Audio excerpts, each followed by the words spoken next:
onto the trunk of the car.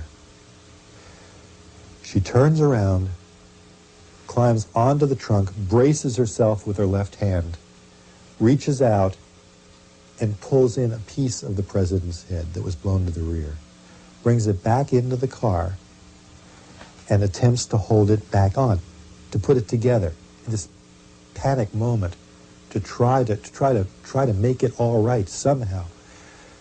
The testimony about what she said was, "They've killed my husband, I have his brains in my hand." The film taken by Orville Nix from the south side of Elm Street confirms what the Zapruder film shows from the north.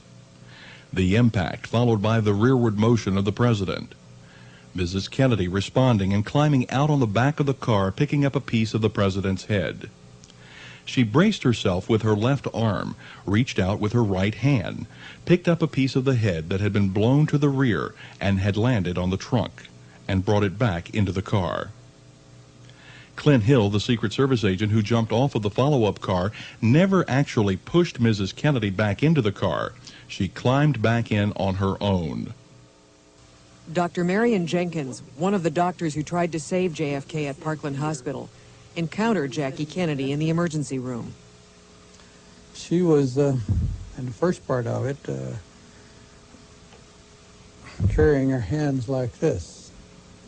And on one of her times in, I can't tell you how many times she was in, she nudged me with her elbow and handed me what she had in her hand. It was part of his brain. In her own testimony before the Warren Commission, which was suppressed and not released until 1972, Freedom